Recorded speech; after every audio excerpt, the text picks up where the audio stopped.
Hi കൂട്ടുകാരെ, ഞങ്ങളിപ്പം വയനാട്ടിലാണ്, ഞങ്ങളുടെ സ്വന്തം നാട്ടിൽ. ഇന്നലെ പുറപ്പെട്ടതാണ്.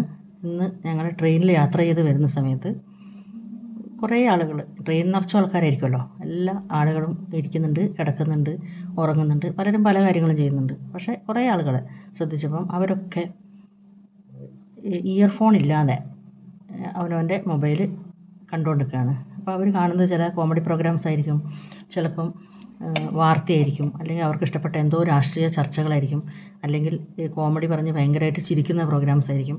എന്ത് പ്രോഗ്രാമാണെങ്കിലും കുറേ ആളുകൾ ആ പ്രോഗ്രാം ഫുൾ ഒച്ചത്തിൽ വെച്ചിട്ട് അവരത് നോക്കി ആസ്വദിച്ച്, ചിലർ സിനിമ കാണുന്നുണ്ട്, ചിലർ പാട്ട് കേൾക്കുന്നുണ്ട്, അവരൊക്കെ അത് ഫുൾ ഒച്ചത്തിൽ വെച്ചിട്ട് അവരതിലേക്ക് നോക്കി രസിച്ച് മുഴുകി നിൽക്കുകയാണ്. അപ്പോൾ ചുറ്റുവട്ടത്തിരിക്കുന്നതും കിടക്കുന്നതുമായ ഞങ്ങളെപ്പോലെയുള്ള യാത്രക്കാർക്കെല്ലാം വളരെ ബുദ്ധിമുട്ടുണ്ടാകുന്ന ഒരു കാഴ്ചയാണ് കണ്ടത്. ഞാനത് അത്ഭുതത്തോടെ നോക്കി നിന്നു കുറേ നേരം. ഒരാളാണെങ്കിലും ഓക്കെ എന്ന് വിചാരിച്ചു. അത് ഞങ്ങൾ ബസ്സിൽ യാത്ര ചെയ്തു. അപ്പോഴും ബസ്സിൻ്റെ മുമ്പിലത്തെ സീറ്റിലിരിക്കുന്ന ആളെന്ന് പറഞ്ഞാൽ ചിലപ്പോൾ നമ്മൾ വിചാരിക്കും പഴയ കാലത്തെ ആൾക്കാരാണ്, പ്രായമുള്ളവരാകുമ്പോൾ ചിലപ്പോൾ അവർക്ക് ഇയർഫോണൊന്നും അങ്ങനെ യൂസ് ചെയ്ത് പരിചയമില്ലായിരിക്കും, അല്ലെങ്കിൽ മറ്റ് ആളുകളെക്കുറിച്ച് അങ്ങനെ അത്ര അറിയാത്തതുകൊണ്ടായിരിക്കുന്നു. ഇതൊരു ചെറുപ്പക്കാരനാണ് മുമ്പിലത്തെ സീറ്റിലിരുന്നിട്ടുള്ളത്. എന്നിട്ടും അയാൾ ഇയർഫോൺ ഇല്ലാതെ ഈ മൊബൈൽ ഓൺ ചെയ്ത് അതിലത്തെ എന്തോ കോമഡി പ്രോഗ്രാം കണ്ട് അവനും അതിൻ്റെ കൂടെ ഭയങ്കര ഹാപ്പി ആയിട്ട് ചിരിക്കുന്നുണ്ട്, അത് വെക്കുന്നുണ്ട്. അപ്പോൾ അവൻ്റെ തൊട്ടടുത്ത സീറ്റിൽ വേറെ ഒരാളിരിക്കുന്നുണ്ട്, തൊട്ട് പുറകിലത്തെ സീറ്റിലും മുമ്പിലത്തെ സീറ്റിലും ഞങ്ങളൊക്കെ ഇരിക്കുന്നുണ്ട്. പക്ഷേ അവനൊട്ടും ബോധേഡല്ല, ഈ ആളുകൾക്ക് ഡിസ്റ്റർബൻസ് ആവുമോ എൻ്റെ ഈ മൊബൈലിൻ്റെ ശബ്ദം എന്ന് ഒട്ടും ശ്രദ്ധിക്കാതെ.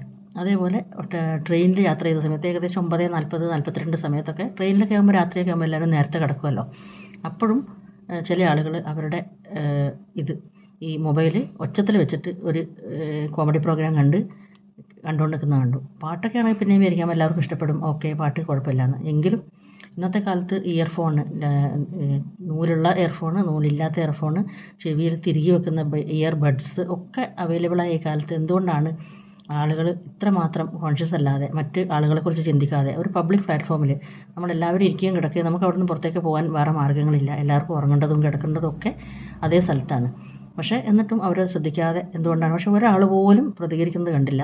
എല്ലാവരും അവരവരുടെ കാര്യങ്ങളിൽ ബിസിയാണ്. ചിലർ ചെവിയിൽ തിരികെ വെച്ച് മൊബൈൽ കണ്ടുകൊണ്ടിരിക്കുന്നു, ചിലർ വേറെ കിടക്കുന്നു, ഉറങ്ങുന്നു, കമ്പിളി കൊണ്ട് പുതച്ച് തലയിൽ കൂടി മൂടിപ്പൊതിച്ച് അങ്ങ് കിടന്നാൽ പിന്നെ ഇതൊന്നും കേൾക്കണ്ടല്ലോ എന്ന് വെച്ചിട്ടായിരിക്കും. പക്ഷേ ഒരാളെങ്കിലും അതിനെതിരെ പ്രതികരിക്കുന്നത് ഞാൻ കണ്ടില്ല. ഞാൻ കുറേ നേരം അത്ഭുതത്തോടെ നോക്കി നിന്നു, എന്താ ഈ മനുഷ്യന് ഇത്രയും മനസ്സിലാവാത്ത, മറ്റാളുകൾക്ക് ബുദ്ധിമുട്ടുണ്ടാകുന്നതിനെ പറ്റി അയാൾ എന്തുകൊണ്ട് കോൺഷ്യസ് അല്ലാന്ന് വെച്ച് നോക്കി. പിന്നെ ഒരാൾ മാത്രം പ്രതികരിക്കുമോ? ഞാനങ്ങനെ പ്രതികരിക്കാറില്ല, പക്ഷേ മനസ്സിൽ പ്രതികരിച്ചു. മിണ്ടാതെ ഞാൻ എൻ്റെ ഫോണിലേക്ക് ഇയർഫോണുകളും തിരികെ മിണ്ടാതിരുന്നു.